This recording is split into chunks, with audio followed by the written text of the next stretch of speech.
les cabinets de l'audit qui travaillent certainement en collaboration avec la banque pourra poser toutes ces préoccupations et l'année qui commencera peut-être, nous aurons de l'éclaircissement là-dessus. Sinon, on peut poser beaucoup de préoccupations que les parents ont, que nous autres, nous avons, il n'y a aucun agent de la banque qui va nous répondre sur ça. Parce qu'eux-mêmes aussi, ils ne sont pas travailleurs à la banque pour savoir tout ça. On risque de tirer le fil en long. Évoluons s'il vous plaît. Alors, nous allons continuer par là. Avant d'accorder la parole au cabinet d'audit, sûrement, nous avons recueilli un certain nombre de préoccupations, notamment des préoccupations majeures. Mais je tiens à rappeler que les conseils pédagogiques et d'examen n'étaient pas prévus pour l'évaluation de la bancarisation.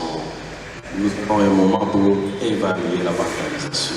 De toute façon, l'audit que nous envisageons aussi, ça, ce sont les données qui vont nous permettre de bien évaluer la bancarisation.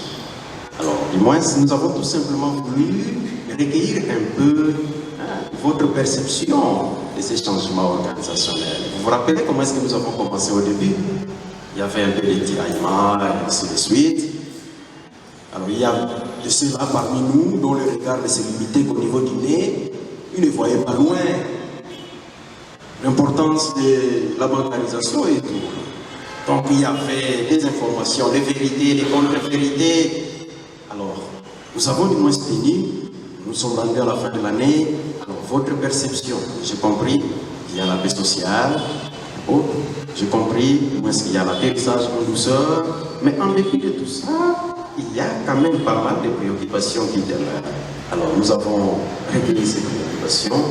Nous allons accorder la parole au cabinet d'audit. Je vous ai dit ici, la présence du cabinet, en fait, ce n'est pas aussi pour évaluer la bancarisation, ce n'est pas aussi pour entrer, mais non. De toutes les façons, les préoccupations que vous avez soulevées, ce n'était pas aussi prévu pour qu'ils puissent.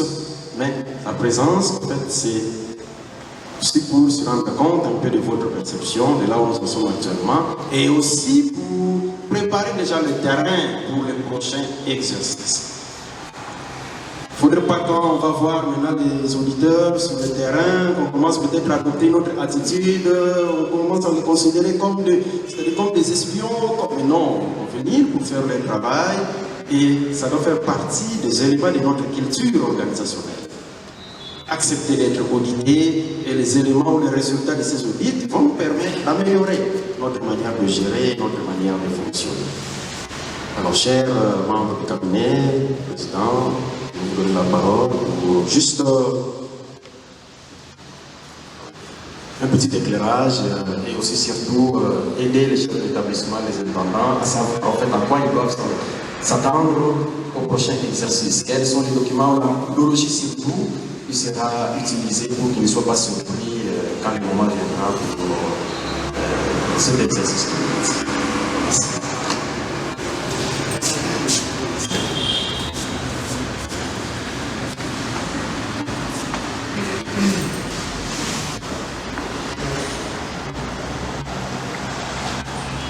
Merci, frères et visiteurs.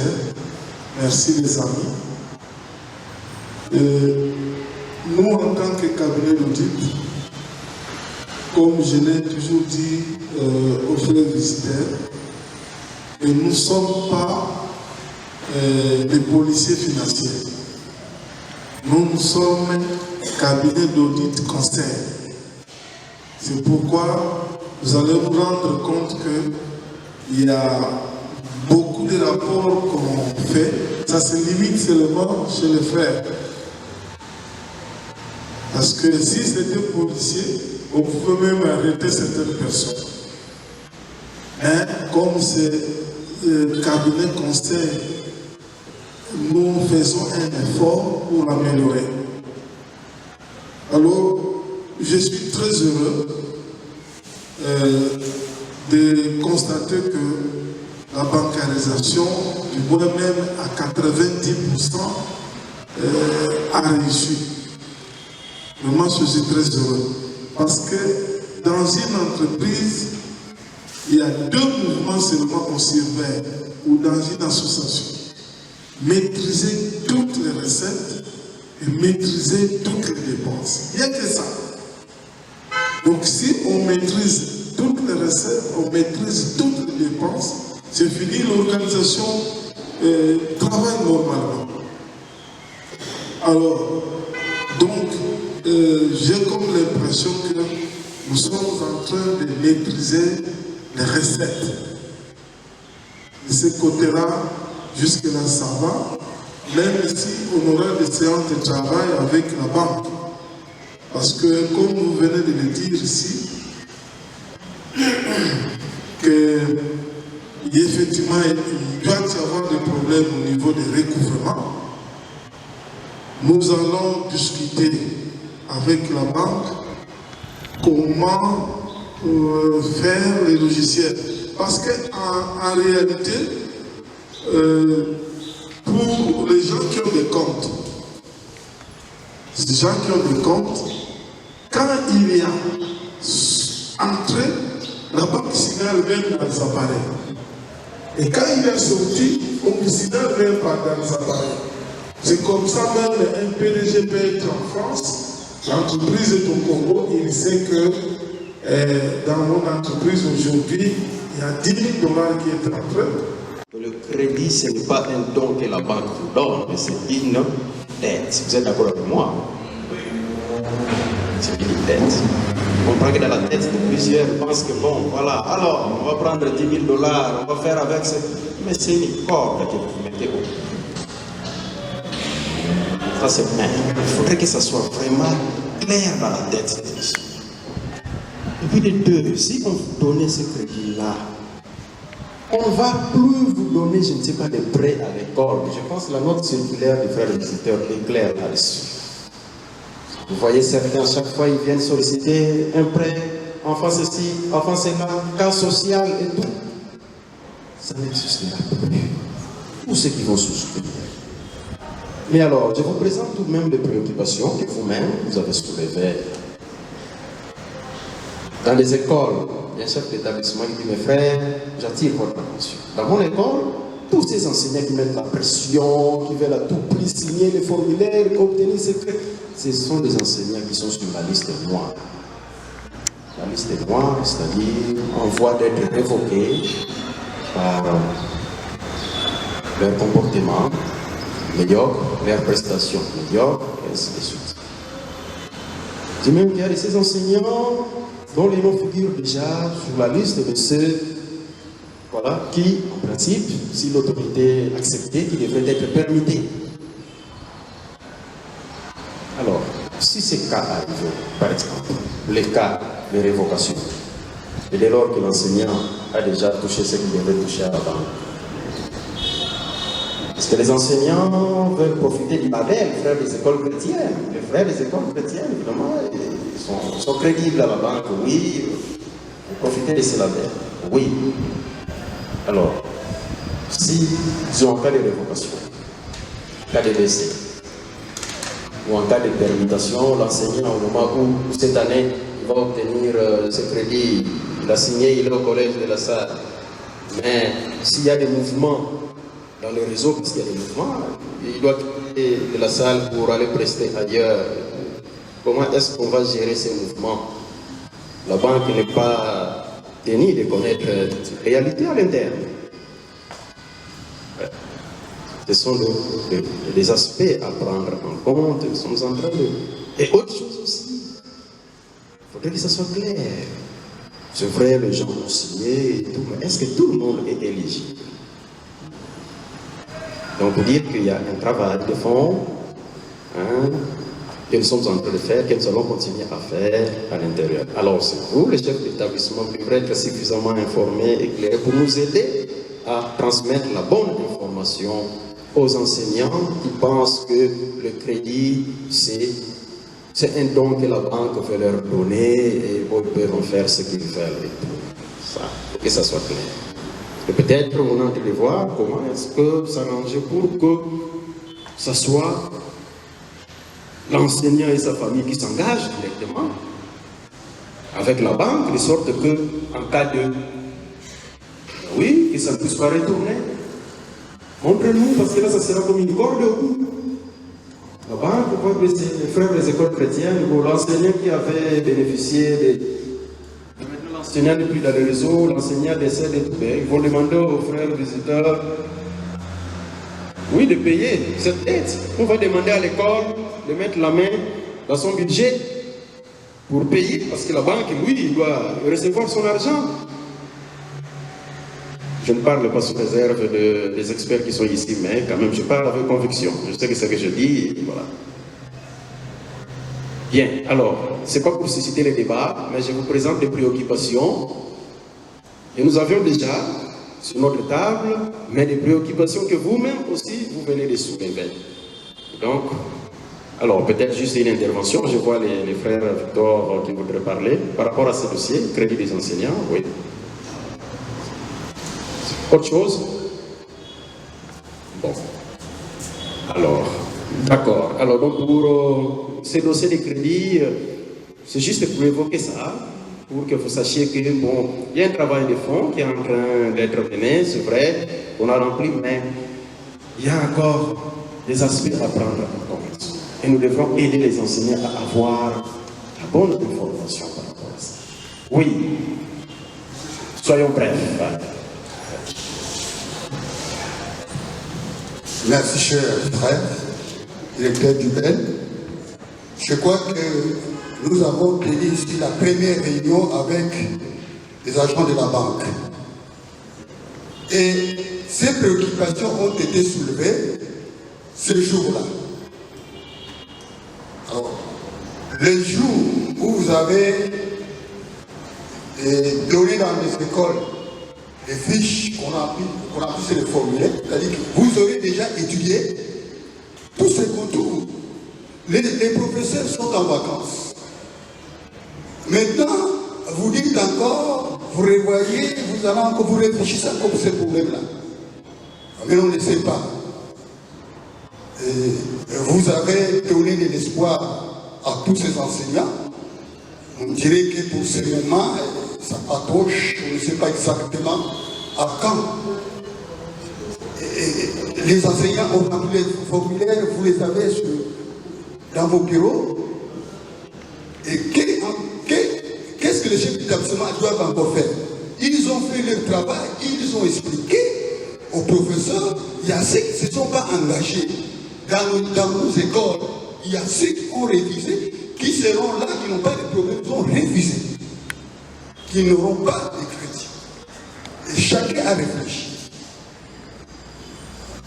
Maintenant, vous dites que bon, vous continuez à réfléchir. Nous attendons les crédits. C'est bien. Alors, suivez mon regard. J'espère que on ne va pas trop tirer en longueur. Moi, c'est juste de, s'il vous plaît, ce n'est qu'une question d'approche que nous avons utilisée. Bon, brièvement, je prends le maître pour le faire Victor, et après on va passer à autre chose. Oui. Merci beaucoup, cher frère. Je dirais encore un mot sur la corruption. Dans cette affaire, s'il n'y a pas une franche relation avec le chef d'établissement, nous avons encore le regretter parce que tout retombera sur la tête du budget de l'école. La banque ne fait jamais de perte. Au niveau de mon école, je dis à conscientiser les membres qui investissent les mots délégués là. Ils savent que certains qui sont retirés passent la banque de jamais de tout. Chers frères visiteurs, je vous supplie, s'il faut donner le crédit dans les 40 heures à ceux qui sont disponibles, donnez-les pour les chefs d'établissement de ce monde.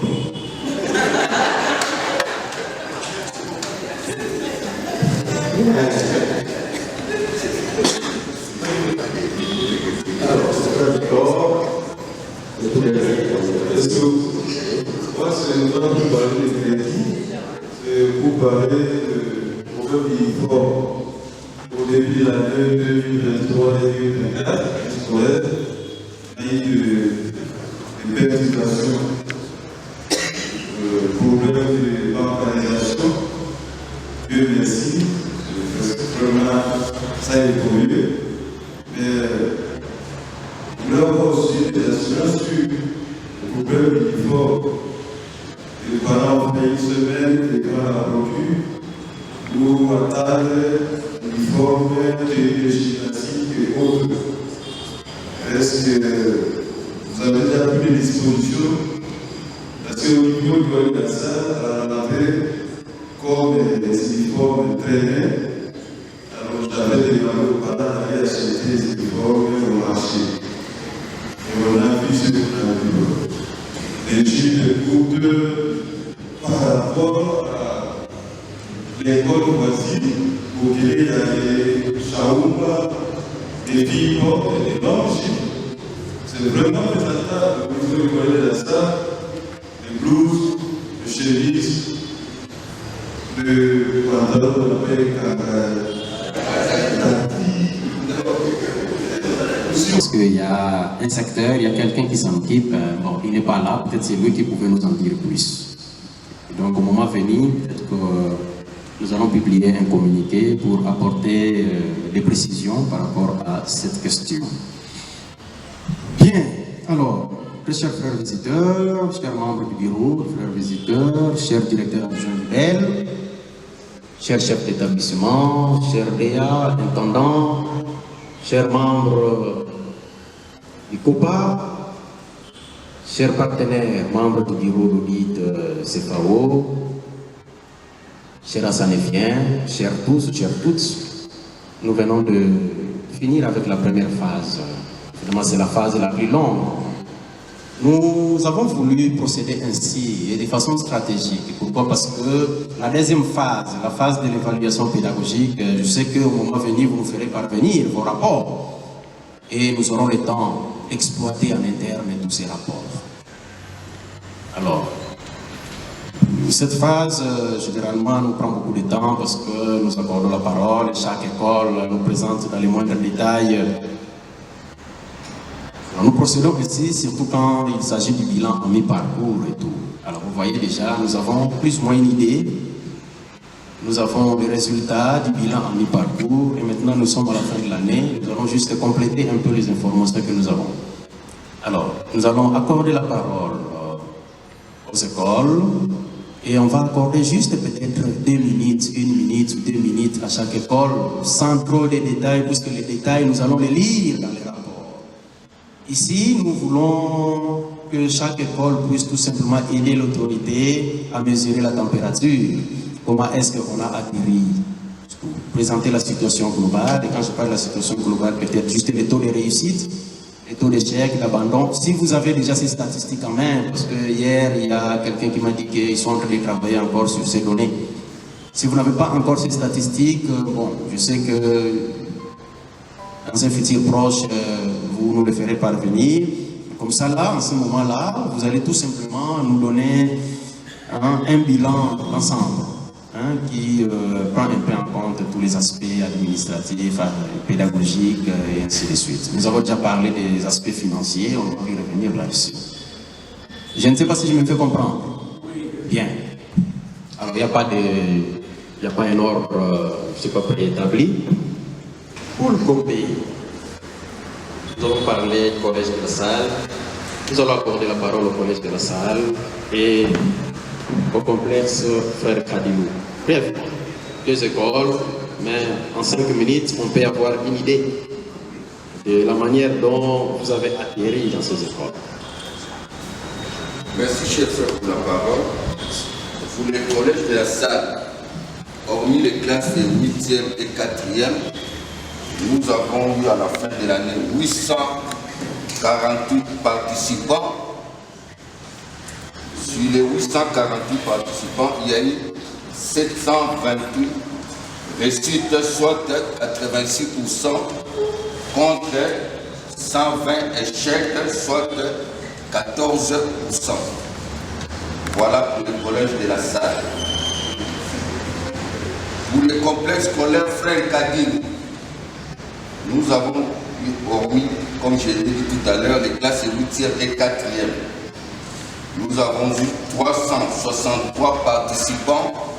Sur les 363 participants, il y a eu 341 réussites, soit 94%, contre 22 échecs, soit 6%.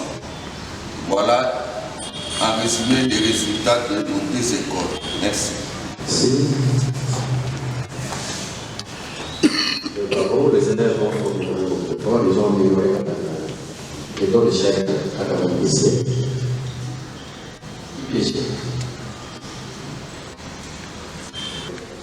La 8e et les 4e de l'unité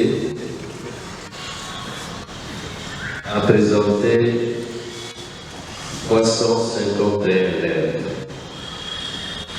Sur les 351, il y a 327 qui ont réussi et ça représente 3,1%. Voilà. Nous avons 327 élèves participants et 291 élèves qui ont réussi, soit 89%, et 36 élèves qui ont échoué, soit 11%. Et les élèves de 6e ont réussi 52 sur 54, 2 échecs, et l'ENAFEP.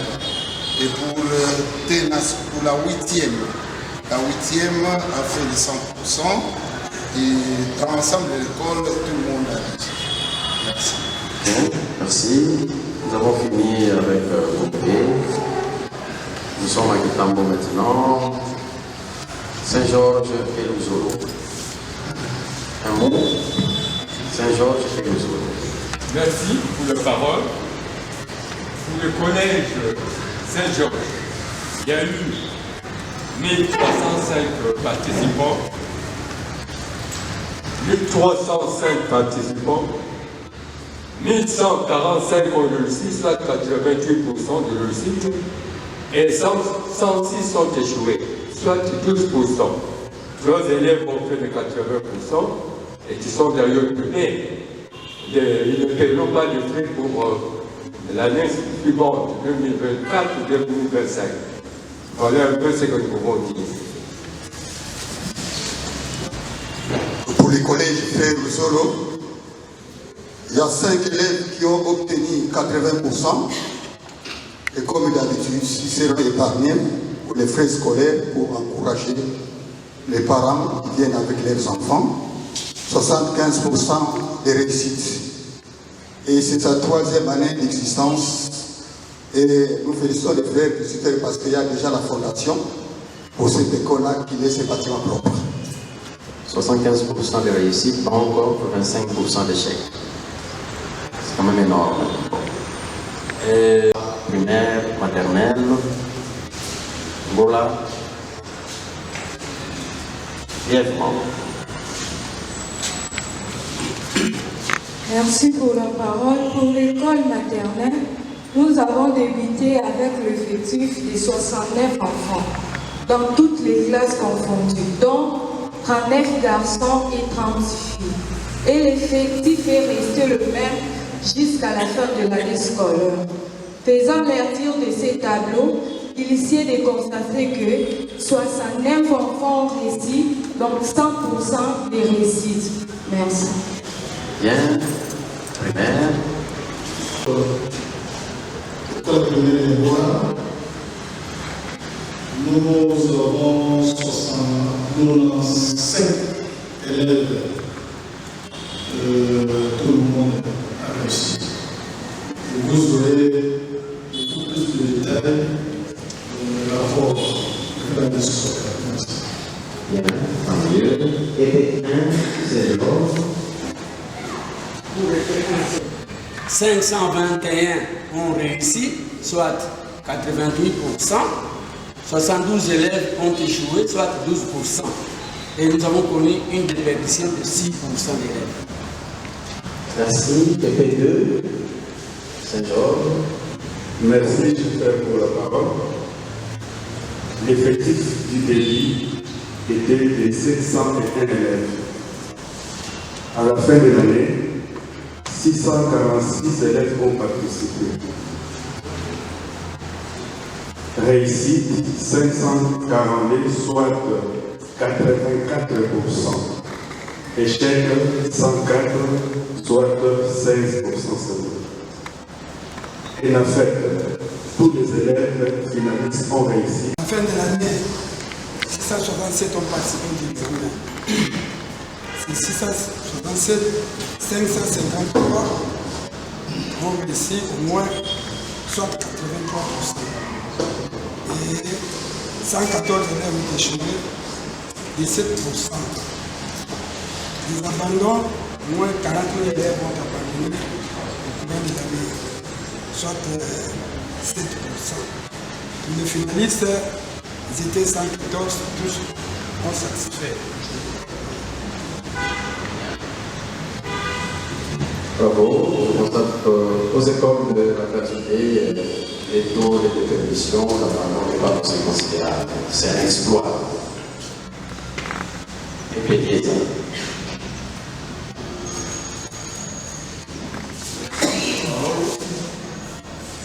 nous avons commencé l'année avec un effectif de 148 élèves. Et à la fin de l'année, on a connu une déperdition de 2,2%.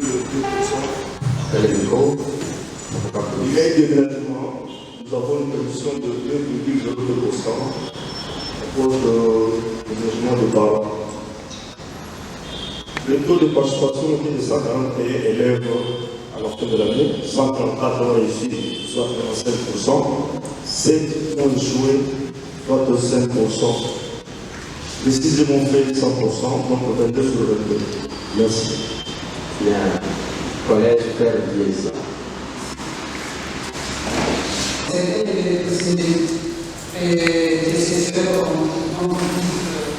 Hormis le 8e année et la 9e année, nous avons 135 élèves qui ont participé, 125 ont réussi, 2 abandons et 4 échecs. Merci.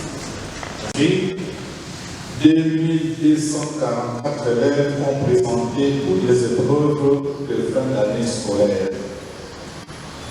Sur l'ensemble des élèves, nous avons 70% de réussites et 30% d'échecs.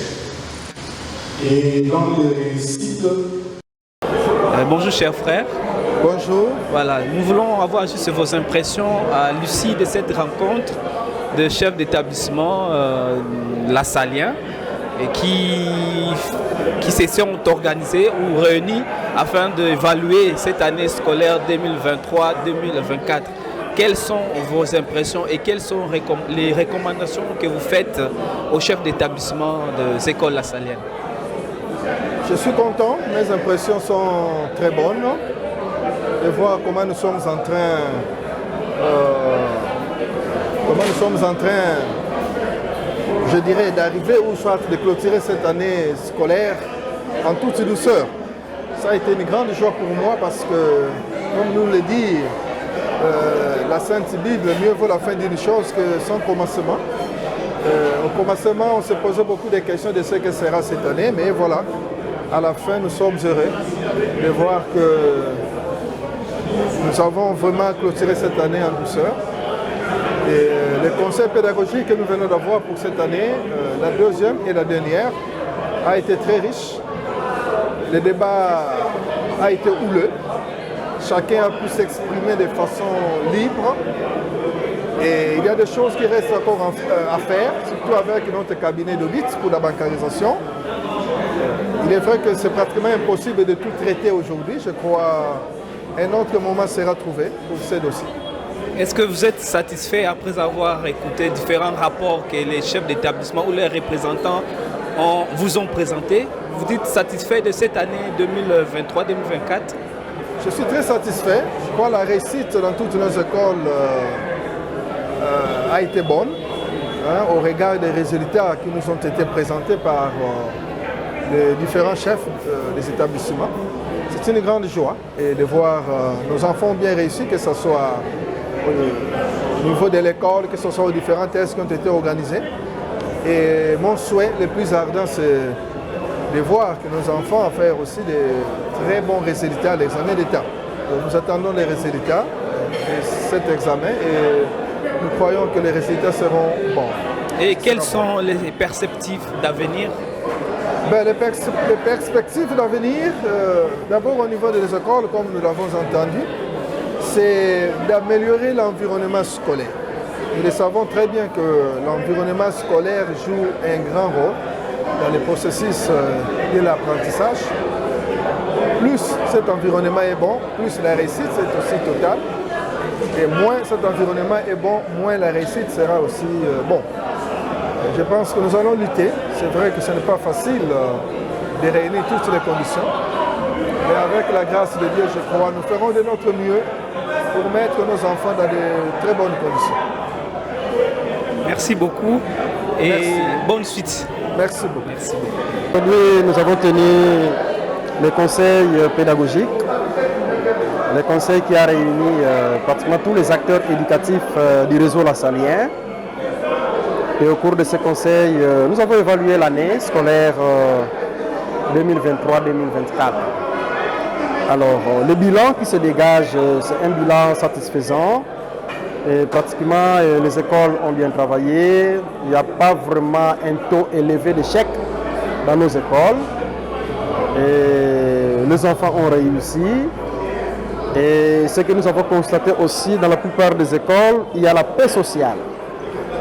Il y a la paix sociale contrairement aux années avant où en pareille période on enregistrait beaucoup de plaintes, de réclamations, de suspicions. Mais cette année, suite à la bancarisation, pratiquement toutes les écoles ont atterri en douceur. Et au cours de ces conseils pédagogiques, il y a eu beaucoup de stratégies, beaucoup de propositions qui ont été faites. Et au niveau du bureau des écoles lassaliennes, nous allons tout mettre en œuvre pour exploiter toutes ces stratégies en vue d'améliorer davantage nos services. Donc voilà tout ce que je peux dire et je tiens à remercier tous les chefs d'établissement, tous les présidents des comités de parents. Je remercie aussi les intendants, je remercie bref tous les membres des comités de gestion de toutes les écoles pour le travail de titan qu'ils ont réalisé durant cette année. Et nous espérons que la nouvelle année qui va bientôt commencer sera plus meilleure que celle que nous venons de clôturer. Et donc l'ambiance est là et après ce conseil pédagogique, bon, c'est le moment de fête, de réjouissance pour effectivement bien clôturer cette année scolaire. Donc nous disons merci au Seigneur pour tout ce qu'il a permis que le réseau lassalien ici à Kinshasa puisse vivre. Voilà, nous avons vécu beaucoup d'événements heureux, mais durant l'année aussi, il y a eu quelques événements malheureux. Nous avions eu à perdre voilà, quelques frères qui étaient des chefs d'établissement et aussi des enseignants, des professeurs. Nous demandons au Seigneur de recevoir leurs âmes. Il y a eu aussi des élèves qui sont décédés, mais nous demandons au Seigneur de recevoir leurs âmes. Voilà tout ce que je peux dire. Et merci aussi à Edic TV qui a pratiquement couvert tous les événements du BEL. Et le BEL s'engage aussi à lui apporter son soutien pour que Edic TV devienne aussi cette chaîne qui soit plus écoutée et surtout dans le monde éducatif. Voilà, donc je vous remercie.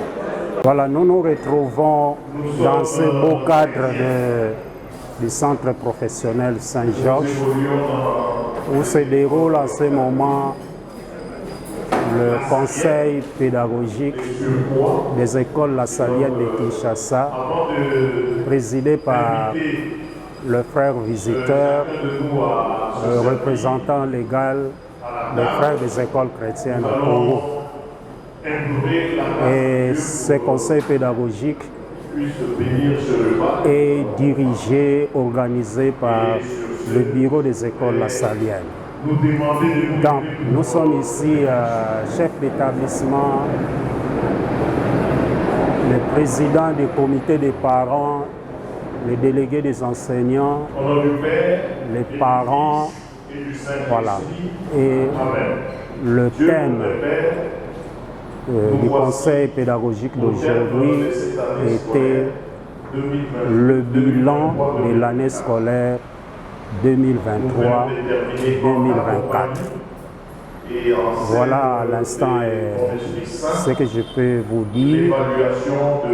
Alors, le point chaud qui nous ont préoccupés en ce conseil pédagogique, je peux citer entre autres l'évaluation de la bancarisation et une nouvelle expérience que le frère visiteur a mise en place pour la gestion saine des finances des écoles.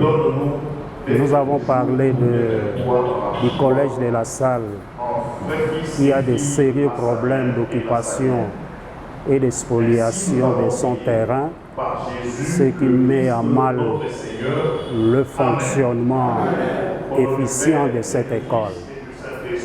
Ensemble, nous avons échangé là-dessus et nous pensons relancer les travaux du comité qui s'occupe de ce terrain et nous verrons dans quelle mesure mettre fin à cette crise. Et à la fin, nous avons écouté école par école faire son évaluation pédagogique, ce qui a donné une satisfaction à tous les membres du conseil pédagogique. Voilà ce que je peux dire à l'instant. Et pour le moment, nous passons au repas et le climat est vraiment agréable entre nous, les membres du conseil. Merci. Pardon, hein? Allez, vous me dites ça quand même. Ça.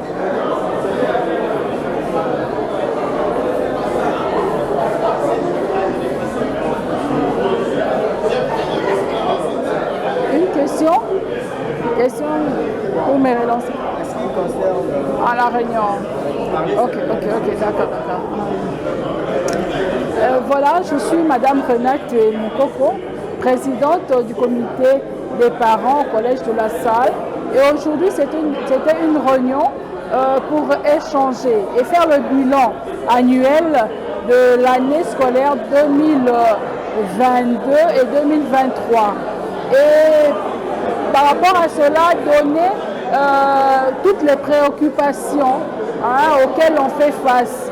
Par exemple, nous à l'école de la Salle, vous le savez très bien, on a été attaqué par les étudiants de l'ISPT en la date du 27 octobre 2023 et cela a laissé, comme vous le savez, de stigmates qui sont visibles jusqu'à nos jours. Il y a des vitres cassées, il y a des élèves qui ont subi, qu'est-ce qu'on peut dire?